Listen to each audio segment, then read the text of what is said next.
آج کی گفتگو چونکہ فوراً ہی متصل ایام فاطمیہ سے شب جمعہ ہے، کوشش کریں گے تھوڑا سا بیت فاطمہ پہ بات کریں، بی بی فاطمہ الزہرا کے گھر پر، اس گھر کی کیا شان ہے اور اس گھر سے کیا کچھ سیکھنے کو مل سکتا ہے مختصر وقت میں جتنا ہماری بساط اور اوقات میں ہے۔ اور یہ جاننا اس لیے ضروری ہے، کیوں بی بی کے بارے میں بات کرنا ضروری ہے۔ تھوڑا سا صلوات بھیجتے ہوئے آگے آ جائیے گا، تھوڑا سا مجلس کا ماحول۔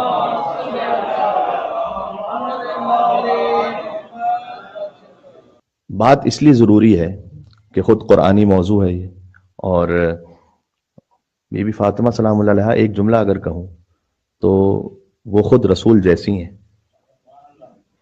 رسول جیسے کی زوجہ ہیں اور 11 رسول جیسوں کی ماں ہیں، یعنی نبوت کی دختر ہیں، ولایت کی زوجہ ہیں، امامت کی ماں ہیں،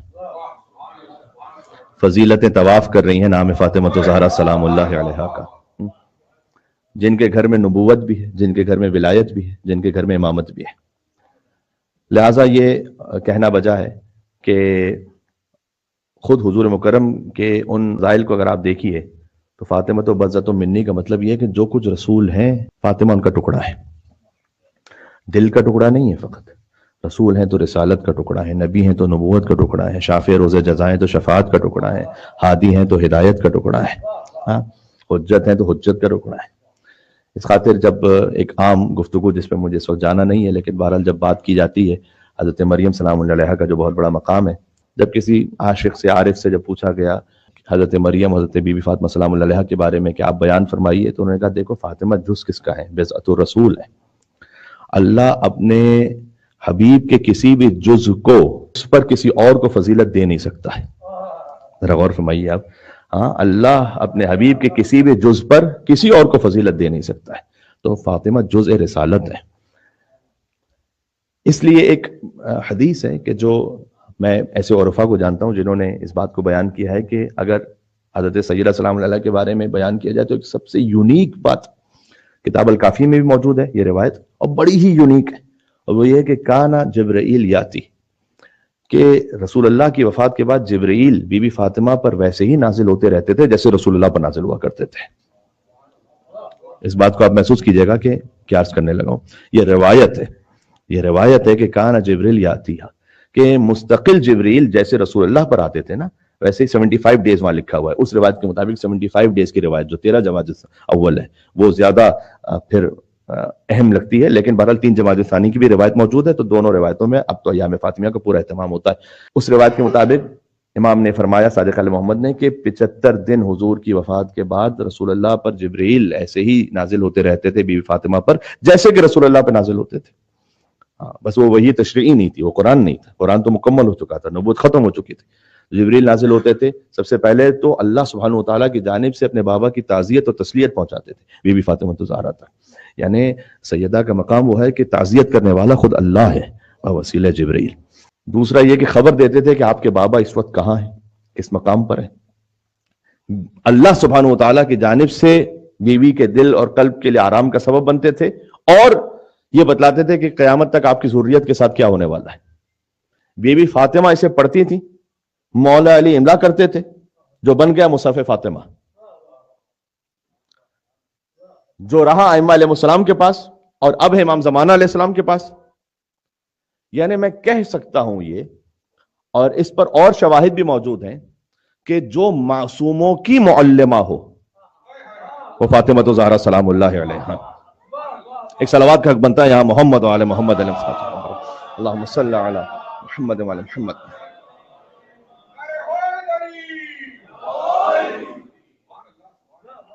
جو معصوموں کی معلمہ ہو، عام انسانوں کی نہیں، جو حجتوں کی معلمہ ہو، اس لیے کہ ایک روایت خود عصر عاشور کے لیے ہے کہ جب اب عبداللہ علیہ السلام رخصت ہو رہے تھے امام سجاد علیہ السلام سے، تو باقاعدہ روایت ہی میں یہ ہے کہ خون برا بدن تھا امام حسین علیہ السلام کو، اور حضرت سید ساجدین علیہ السلام کو اپنے سینے سے لگا کر ایک دعا ارشاد فرمائی، بحق طٰہٰ و یاسین بحق القرآن العظیم، یہ دعا امام حسین علیہ السلام نے امام زین العابدین علیہ السلام کو بتلائی اور کہا سخت ترین مصائب میں یہ دعا پڑھتے رہنا، اور یہ جملہ ارشاد فرمائے کہ یہ دعا وہ ہے کہ جو میں نے سیکھی اپنی ماں فاطمہ الزہرا سے۔ یعنی مجھے کہہ لینے دیجیے کہ جو حسین کی معلمہ ہو، وہ ہے فاطمہ زہرا سلام اللہ علیہا. کس مقام پر آپ بات کر رہے ہیں, کس کیفیت میں آپ بات کر رہے ہیں, ذرا غور فرمائیے گا کہ شخصیت کے بارے میں گفتگو. بہرحال اگر بیت فاطمہ پہ بات کیا ہے, فی بیوت اذن اللہ ان ترفع ویذکر فیہا اسمہ, اللہ تعالیٰ نے کہا ہے کہ کچھ گھر ایسے ہیں کہ جن کی تعظیم کو بلند کرنے کا اللہ نے حکم دیا ہے. سورۃ النور میں آیت نمبر 36 ہے. بیت اللہ ہے اللہ کا گھر, فی بیوتن یہاں پرولل ہے, کچھ گھر اور ایسے ہیں. اس کا مطلب ہے کہ فقط بیت اللہ کی تعظیم نہیں ہے, کچھ گھر اور بھی ایسے ہیں بیت اللہ کے علاوہ جن کی تعظیم واجب ہے.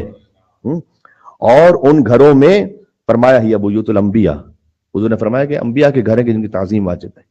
پھر جب مزید کسی نے سوال کیا کہ حاضل بیت میں نا کیا علی و فاطمہ کا گھر بھی انہی میں سے کہ ان کی تعظیم واجب ہے, فرمایا نام میں نفاضلہا, یہ نہیں فرمایا کہ یہ گھر انہی میں سے, فرمایا افضل ترین گھر ہی یہ ہے کہ جس کی تعظیم واجب کی اللہ سبحانہ و تعالیٰ نے. کتاب شواہد التنزیل میں عبید اللہ بن عبداللہ حسکانی حنفی نے شپوری نے بھی سے لکھا ہے, اور بحر الانوار میں اور باقی کتابوں میں تو ہمارے علماء نے لکھا ہی ہے, لیکن اہل سنت علماء نے اس روایت کو نقل کیا ہے کہ حضور اکرم نے فرمایا کہ یہ گھر افاضلہا, ان گھروں میں سب سے افضل ہے کہ جن کی تعظیم اللہ سبحانہ و تعالیٰ نے واجب کی ہے. اب اس گھر کی خصوصیت کیا ہے؟ دیکھیں, اس گھر کی خصوصیت کے لیے آپ کو سورہ حلطہ پڑھنا پڑے گا. اس گھر کی خصوصیت کے لیے آپ کو سورہ حلطہ پڑھنا پڑے گا. ایک مستقل موضوع ہے بی بی فاطمہ کا ذکر قرآن کریم میں, ایک مستقل موضوع ہے. 140 آیات تو کم سے کم براہ راست بی بی فاطمہ زہرا سلام اللہ علیہا کے لیے. تو سورہ حلطہ میں 18 آیتوں کا ایک قصیدہ پڑھا اللہ سبحانہ و تعالیٰ. 18 آیتیں بیت فاطمہ کے بارے میں. ان آیتوں میں کیا خصوصیات بیان کی گئی ہیں بی بی فاطمہ کے گھر کی, وہ میں پیش کرتا ہوں آپ کی خدمت میں, تاکہ انشاءاللہ ہم اپنے گھروں میں وہ پیدا کر لیں انشاءاللہ کسی کیفیت میں. اچھا, سورہ حلطہ وہ سورہ ہے کہ محمود آلوسی, یہ اگر آپ علماء مفسرین اہل سنت کی ایک لسٹ بنائیے تو اس میں یا نمبر 1 یا نمبر 2 پہ آلوسی کا نام ہے. کسی بھی صاحب علم سے پوچھ لیجئے, کہیں بھی حوزہ علمیہ اہل سنت, ان میں آلوسی, اس کے بغیر ان کی تعلیم پوری نہیں ہوتی. روح المعانی کی تفسیر ہے. ویسے بہت ہی اینٹی شیعہ ہے, ضد شیعہ پر مستقل اس نے تفاسیر میں بے انتہا مطالب لکھے. تعجب کی بات اور لطف کی بات بہرحال یہ ہے کہ سید ہے, سید گزرا ہے, سید محمود آلوسی. اچھا, علماء اہل سنت میں سے 2 بڑے مفسرین ہیں جن کو آپ ٹاپ آف دا لسٹ شمار کریں گے. ایک ہے محمود آلوسی, ایک ہے محمد رشید رضا. دونوں انتہائی ضد شیعہ, دونوں کے مطالب انتہائی ضد شیعہ, دونوں سید. اب اس کی کیا داستان اور سیدوں کا کیا ہوگا وہ کبھی اور صحیح. بہرحال اس نے ایک جملہ ایسا لکھا ہے محمود آلوسی نے, جب سورہ حلطہ کی تفسیر پر بات آئی نا, تو تفسیر تو بڑی معروف ہے اس کی. اس میں اس نے لکھا کہ یہاں اللہ تعالیٰ نے جنت کی نعمتوں کا ذکر کیا ہے. سورہ حلطہ میں اللہ تعالیٰ نے جنت کی نعمتوں کا ذکر کیا.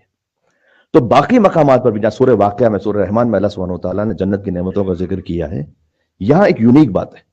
سورہ رحمان میں حور کا ذکر ہے, سورہ واقعہ میں حوروں کا ذکر ہے, سورہ حلطہ میں نہیں ہے. کہتا کیوں نہیں ہے؟ سورہ حلطہ میں حور العین کا ذکر اللہ سبحانہ و تعالیٰ نے کیوں نہیں کیا؟ جنت کی باقی نعمتوں کا ذکر کر کے حور العین کا ذکر کیوں نہیں کیا؟ پھر کہتا ہے لحرمت بیعت الرسول و فاطمۃ البتول. چونکہ بی بی فاطمہ زہرا سلام اللہ علیہا کا یہاں ذکر ہو رہا ہے, لہٰذا اللہ نے حرمت بی بی فاطمہ زہرا سلام اللہ علیہا کے مطابق نہیں سمجھا کہ حور العین کا یہاں پر ذکر کر دیا جائے, جبکہ بی بی فاطمہ زہرا سلام اللہ علیہا کا ذکر یہاں پر ہے. تو یہاں اس نے یہ لکھا کیونکہ حورہ انسیہ ہیں, انسانی شکل میں اللہ نے وہ حور عطا فرمائی رسول اللہ صلی اللہ علیہ وآلہ وسلم کو. تو آیت اللہ ضیاء آبادی تہرانی انہوں نے لکھا تھا کہ چونکہ اس نے بی بی فاطمہ زہرا سلام اللہ علیہا کی عظمت پر بہرحال یہ ایک فقرہ کہہ دیا ہے, تو شاید ہو سکتا ہے کہ ان کی رحمت و کرم سے بعید نہیں ہے شاید کہ میدان محشر میں کہیں نہ کہیں کوئی یا تو عذاب میں کمی کروا دیں یا کوئی بخش, کیونکہ ولایت پر تو بہرحال نہیں تھا, لیکن کہیں پہ کوئی ایسا اہتمام ہو جائے کہ شاید اس کے لیے کوئی اہتمام بی بی فرما دیں, کیونکہ اس نے بی بی فاطمہ زہرا سلام اللہ علیہا کے فضائل پر بالآخر سورہ حلطہ میں آتے ہوئے جملے کو لکھا. تو سورہ حلطہ میں آپ دیکھیے گا کہ ذکر ہے خانوادہ حضرت زہرا سلام اللہ علیہا کا, اور مشہور واقعہ مجھے نہیں پڑھنا, بعض نے لکھا کہ 3 دن کا واقعہ, بعض نے لکھا کہ 1 ہی دن کا واقعہ ہے. 1 ہی دن میں یتیم و مسکین و اسیر آئے. دیکھیں 5 روٹیاں ہوں, اگر آپ 1 دے دیں غریب کو تو یہ ہے انفاق, 2 دے دیں تو یہ ہے سخاوت, 3 دے دیں تو یہ ہے جود, 4 دے دیں تو یہ ہے کرم, 5 دے دیں تو یہ ہے ایثار. ایک مل کے صلوات بھیجیے گا نام حضرت زہرا سلام اللہ علیہا پر. اللہم صلی علی محمد وعلی محمد.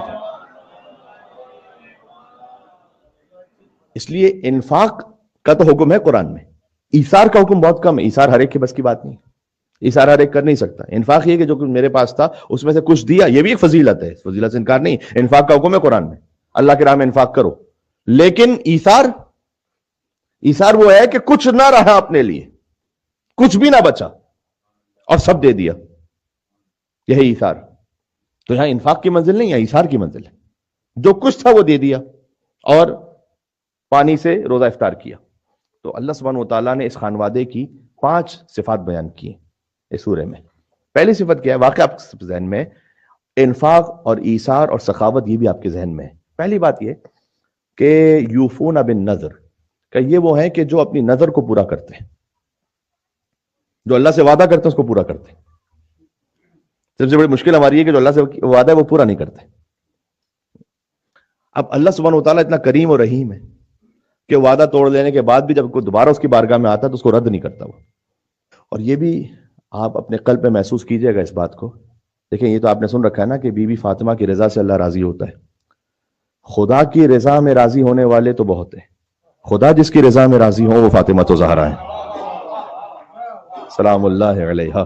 ہاں تو اگر زندگی معصیتوں میں گزری ہے سب ہی کی، کہیں نہ کہیں کوئی مشکلات تو ہیں، بہرحال کسی کی اسٹریٹ لائن تو نہیں ہے، تو کیا اس بات کی دلیل ہے کہ اللہ تعالیٰ نے اب تک ہمیں اپنی بارگاہ میں رکھا ہے اور بارگاہ سے نہیں نکالا؟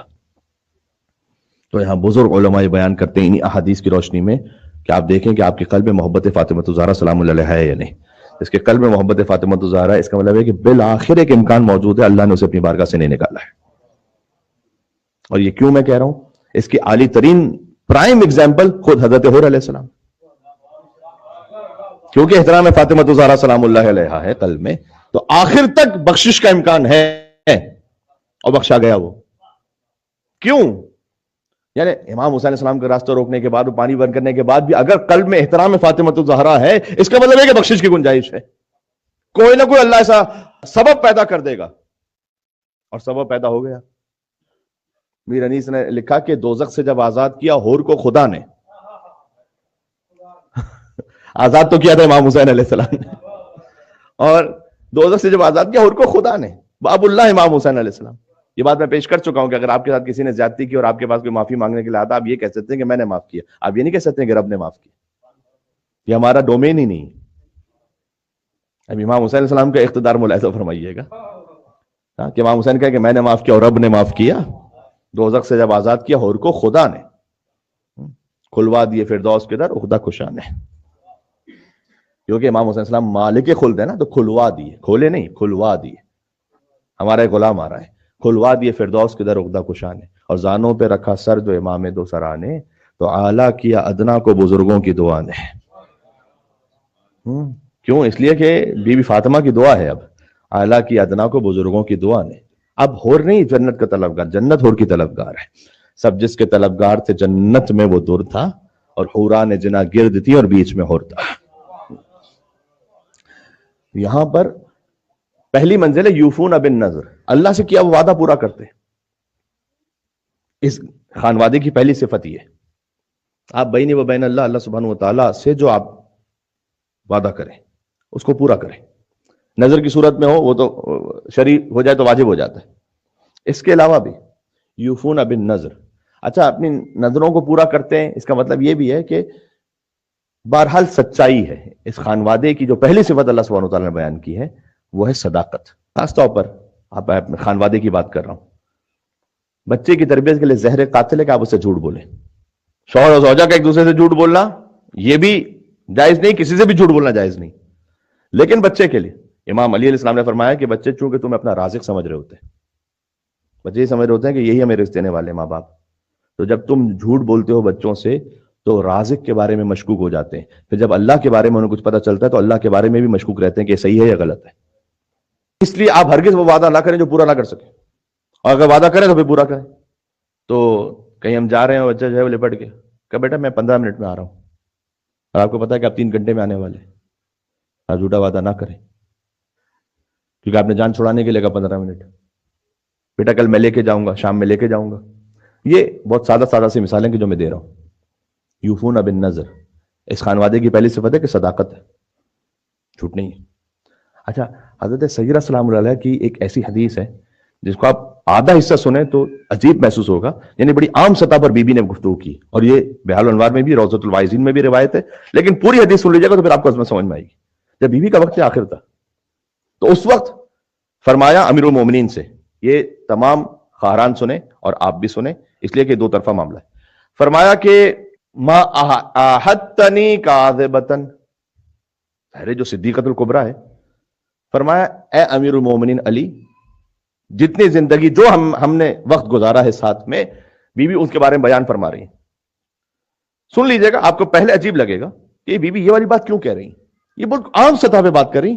اس کے بعد جو مولا علی نے جواب دیا ہے تو پھر عظمت سیدہ سمجھ میں آئے گی. فرمایا علی، زندگی گزر گئی، آپ کے ساتھ کبھی جھوٹ نہیں بولا. میں نے کہا نا عام سی بات لگ رہی ہے. تو بی بی فاطمہ زہرا سلام اللہ علیہ کے حوالے سے تو یہ ہمیں پیغام اور میسج ہے. ولا خائنتن، کبھی خیانت نہیں کی. ما خالفتک منذ عاشرتنی، اور کبھی اے علی آپ کی مخالفت نہیں کی میں نے آپ کے ساتھ جب زندگی گزاری. مشورہ دینا اور بات ہے، وہ دینا بھی چاہیے، میں عام سطح پہ اب بات کر رہا ہوں. لیکن جو ایک مرد کی ولایت ہے نا گھر میں، اس کو باقی رکھے. میں مستورات سے کہہ رہا ہوں، اس لیے کہ اگر آپ نے اسے ڈسٹرب کیا تو جہاں ولایت کا سسٹم ڈسٹرب ہوا، اللہ کی ولایت گئی تو کہیں نہ کہیں شیطان کی ولایت گھس آتی ہے. بہرحال اللہ تعالیٰ نے قرآن میں کہا ہے کہ دو خدا ہوتے تو فساد ہو جاتا. گھر میں دو خدا نہیں ہو سکتے، نہ ایک ہی ہوگا. اب وہ خیر خاتون ہو جائے تو پھر وہ آتا ہے کہ وہ مرد جو ہے اس کو تھوڑی قربانی دے دینی پڑے گی کہ ریپلیس ہو گیا معاملہ. فرمایا کہ کبھی جھوٹ نہیں بولا، خیانت نہیں کی، کبھی آپ کی مخالفت نہیں کی. اب جب یہ بیوی نے کہا نا، یہ عام سطح پر بیوی ایک نصیحت کرنا چاہ رہی تھی. امیر المومنین نے پتا کیا جواب دیا؟ فرمایا معاذ اللہ، اے سیدہ اللہ کی پناہ اس بات سے کہ آپ کے لیے یہ کو سوچا جائے. پھر مولا نے کہا انتی اعلم باللہ، میں کہتا ہوں کہ آپ کون ہیں، اس روئے زمین پر آپ سے بڑھ کر اللہ کا کوئی عالم وجود ہی نہیں رکھتا. اللہ اکبر. نام امیر المومنین پر ایک مل کے سلوات بھیجے گا، نام فاطمہ الزہرا سلام اللہ علیہا پر.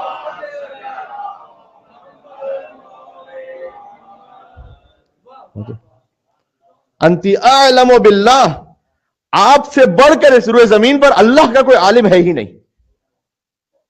جب بی بی نے وہ فقرہ کہا ہدایت کے لیے، تو امیر المومنین نے شان سیدہ کو بیان فرمایا.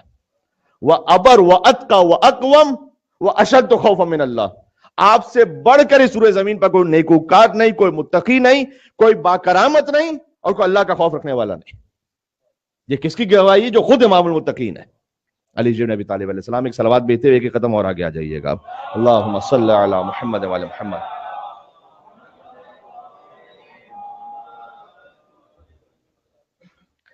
لہذا بات کو بس اختصار کے ساتھ، چونکہ محدود وقت میں بات پوری ہونی. پہلی ایک یوفون بالنذر. اس خانوادے کی دوسری صفت اللہ سبحانہ وتعالیٰ نے سورہ الحلقہ میں بیان کی ہے کہ کان شرہ مستطیرا، یہ قیامت کے دن کا خوف رکھتے ہیں.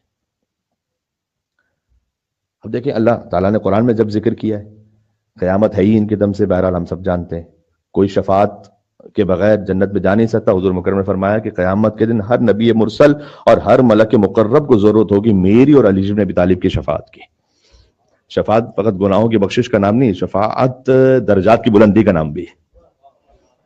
کسی نبی اور کسی ملک مقرب کو وہ درجہ حاصل ہو نہیں سکتے گا جب تک کہ محمد مصطفیٰ اور علی مرتضیٰ کی شفاعت نہ حاصل ہو جائے. لیکن اللہ سبحانہ وتعالیٰ نے سورہ الحلقہ میں ذکر کیا کہ قیامت کے دن کا خوف رکھتے ہیں، یعنی ایک حاضری ہے. یہ خوف وہی رکھے گا جسے یقین ہوگا قیامت پر.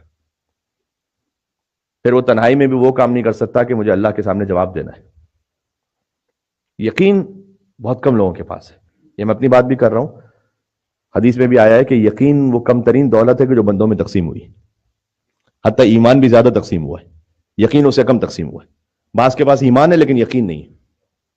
اب ایک مثال دوں، ایک کہاوت کی جاتی ہے کہ ایک شخص ایک بلڈنگ سے دوسری بلڈنگ تک روپ تھی، اور اس پہ وہ روپ پہ چل رہا ہے، اور اس نے اپنا بیٹا بھی اپنے اوپر بٹھایا ہوا ہے، اور وہ اطمینان سے چلتا ہوا وہ دوسری بلڈنگ تک پہنچ گیا.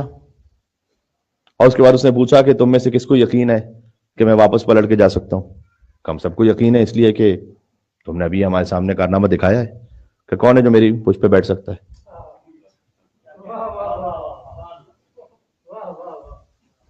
ایمان ہونا الگ بات ہے, یقین ہونا الگ بات ہے.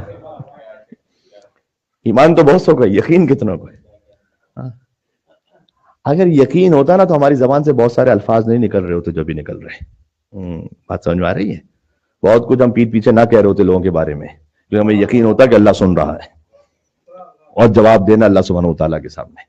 اگر یقین ہوتا تو ہم بہت کچھ وہ نہ دیکھ رہے ہوتے جو ہم دیکھ رہے ہیں. اگر یقین ہوتا تو بہت کچھ وہ دماغ میں نہ سوچ رہے ہوتے جو سوچ رہے ہیں. میں کیا عرض کروں, بات واضح ہے. یقین کم لوگوں کے پاس. اس آیت میں بیان کیا اللہ سبحانہ و تعالیٰ نے اس خانوادے کی دوسری صفت. پہلی صفت ہے صداقت, دوسری صفت ہے کہ قیامت کے دن کا وہ خوف اور یقین کہ اللہ کو جواب دینا ہے. دیکھیں اس میں سب سے بڑی جو منزل ہے نا وہ تزکیہ نفس کی ہے. یہاں تزکیہ نفس آ جاتا ہے. اللہ تعالیٰ نے جو 11 قسمیں کھانے کے بعد کہا نا قرآن میں, قد افلح من زکاہا, کامیاب وہ ہوگا جس نے اپنا نفس پاک کر لیا. 11 قسمیں اللہ تعالیٰ نے کہیں نہیں کھائی ہیں سوائے سورہ کے.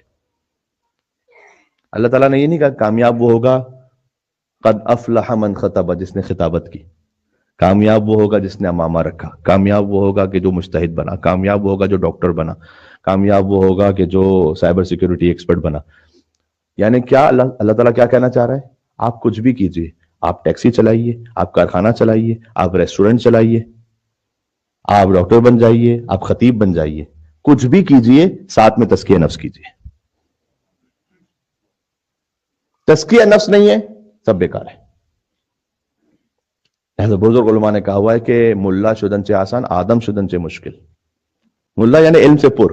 ملا ہمارے یہاں نیگیٹو اصطلاح استعمال ہوتی ہے ہمارے عام بول چال میں, لیکن حوزہ علمیہ کی یہ پوزیٹو اصطلاح ہے. ملا یعنی جو علم سے بھرا ہوا, وہ بھرنا. ملا بننا بھی آسان نہیں ہوتا لیکن ملا شدن سے آسان. ملا بننا پھر بھی آسان ہے, آدم شدن سے مشکل.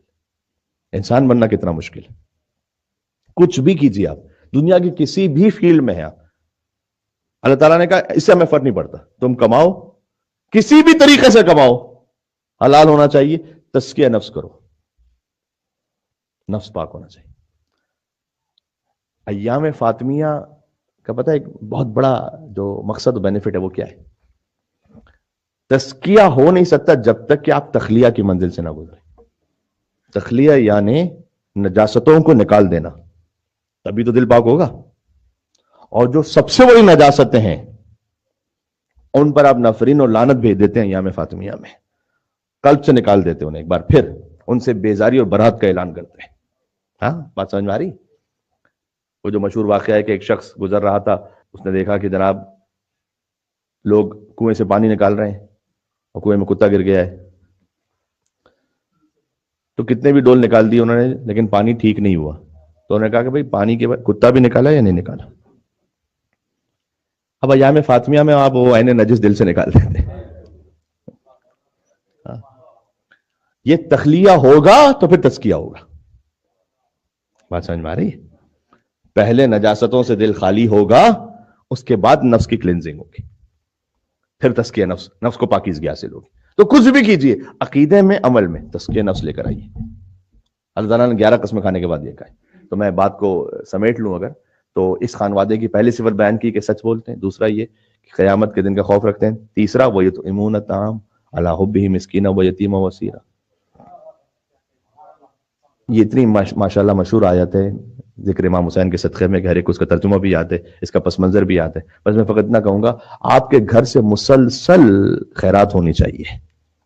یطعمون کا لفظ ہے کنٹینیوس ٹینس, ہوتا ہی رہنا چاہیے.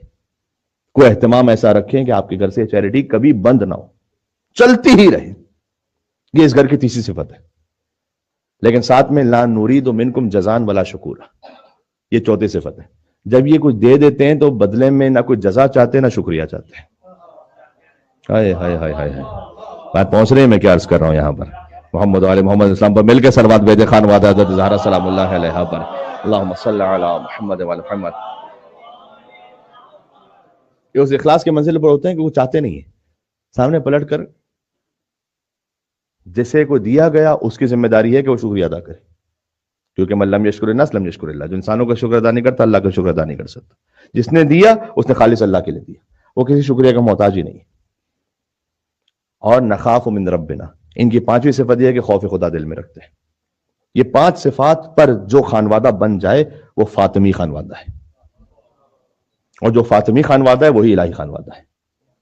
بات واضح ہو گئی. اس مختصر سی گفتگو میں آپ کے سامنے 5 پوائنٹس آپ سورہ العطا کو پڑھیے گا. 18 آیتیں ہیں بی بی فاطمہ زہرا سلام اللہ علیہ کے گھر کی فضیلت میں، اور یہ 18 آیتوں سے میں نے 5 یہ پوائنٹ مختصر عرض کر دیا آپ کی خدمت میں، ایک کے بعد ایک جلدی جلدی.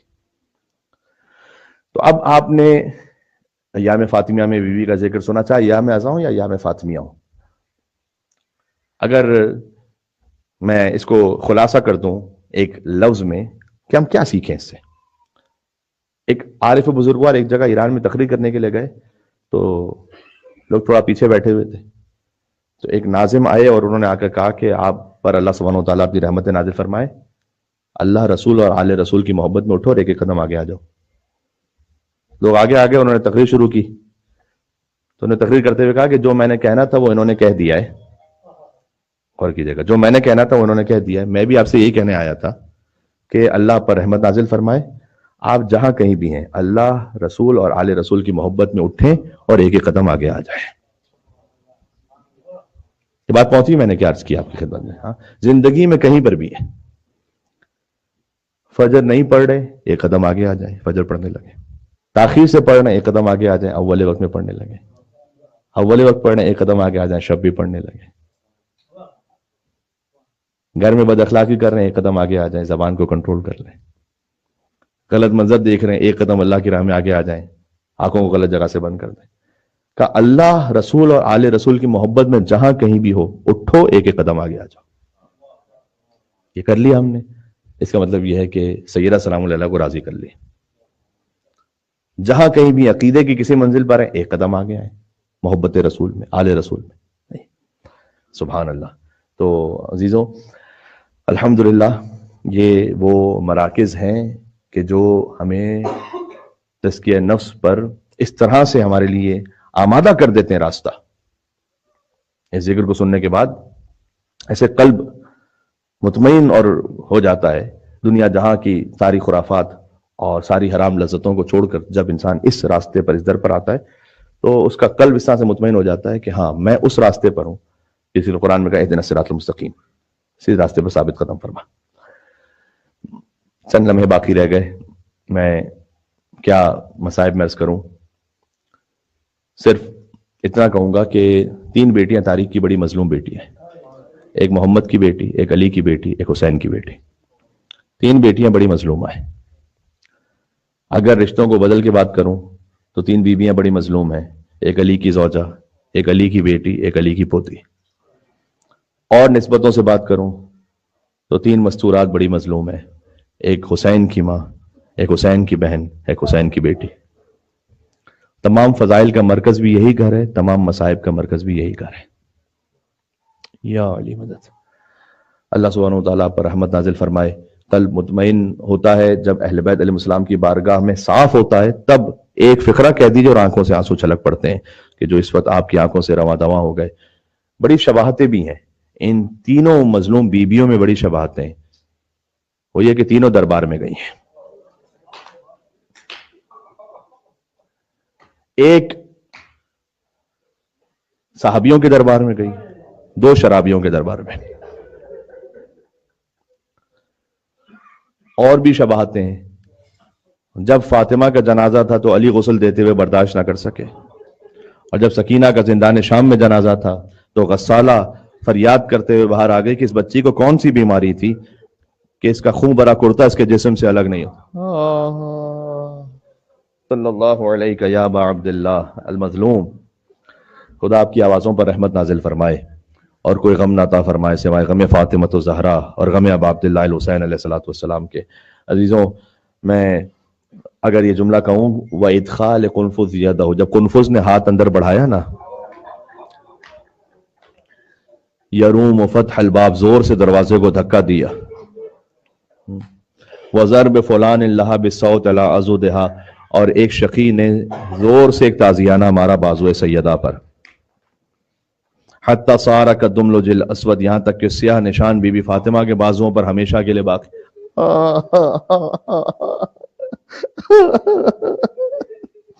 سیدہ کے بازوؤں پر ہمیشہ کے لیے سیاہ نشان باقی رہ گیا. جب مولا علی سے پوچھا جاتا تھا کہ دوسری خلافت میں سب کا وظیفہ کم کیا گیا سوائے قنفذ کے، تو مولا جواب دیتے تھے کہ اسے ایک تازیانہ ہی کا انعام تھا کہ جو بازو سیدہ پر مارا گیا تھا.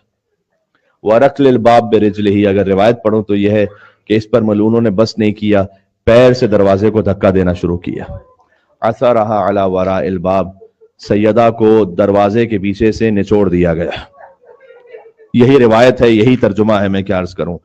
سیدہ کو وَرَقْلِ الْبَابِ بِرِجْلِهِ حَتَّى أَصَابَ بَطْنَهَا، یہاں تک کہ وہ دروازہ شکم سیدہ پر لگا. وَهِيَ حَامِلَةٌ بِالْمُحْسِنِ لِسِتَّةِ أَشْهُرٍ، جبکہ وہ حضرت محسن سے 6 ماہ سے حمل میں تھی. یہ بی بی فاطمہ کے مصائب ہیں. اب ماں کے مصائب ہوں اور بیٹی کے مصائب ہوں. دیکھیں جب ایام فاطمیہ آپ نے مصائب سنے ہوں گے یقیناً مختلف علماء سے، جب بی بی کے ایام آتے ہیں تو سمجھ میں نہیں آتا کہ بی بی کی شہادت پڑھیں یا علی کی غربت پڑھے. یہاں پر یہ غربت علی ہے، حق مانگنے جو زہرا دربار میں گئی ہے، یہ غربت علی ہے. اس لیے کہ بی بی فاطمہ مولا علی کو لے کر جاتی تھی نا جب مہاجرین انصار کے گھروں پر، تو بھی مولا علی فرماتے تھے کہ جب دق الباب ہو تو اگر کوئی اندر سے پوچھے کہ کون ہے تو اے فاطمہ میں جواب نہیں دوں گا کہ علی ہوں، آپ جواب دیجئے گا. اس لیے کہ اگر علی نے جواب دیا تو کوئی دروازہ نہیں کھولے گا وہاں پر. مولا علی علیہ السلام کے لیے کوئی دروازہ نہیں کھولا کرتے تھے لوگ. اس لیے ایک مرتبہ بی بی فاطمہ خود، جب مولا علی نے دق الباب کیا اپنے گھر پر، تو بی بی فاطمہ خود آئی تھی اور آ کر یہ فرمایا کہ یا ابا الحسن، میں نے سنا ہے کہ لوگ آپ کو سلام نہیں کرتے. اس وقت بی بی نے فرمایا کہ آپ کو سلام نہیں کرتے کیا؟ مولا علی نے فرمایا کہ اب علی کو کوئی سلام کرے، علی کسی کو سلام کرے تو کوئی سلام کا جواب بھی نہیں دیتا. اس وقت بی بی نے کہا کہ میں آپ کو سلام کرنے آئی ہوں. السلام علیک یا امیر المومنین یا علی ابن ابی طالب. کوئی اور آپ کو سلام کرے نہ کرے، فاطمہ رسول اللہ کی بیٹی آپ کو سلام کرے گی. عزیزوں وقت تمام ہو گیا، 2 لمحے 2 دقیقے رہ گئے ہیں، تو یہ فقرہ بھی کہہ دوں کہ ماں بھی دربار میں گئیں اور بیٹی بھی دربار میں گئیں.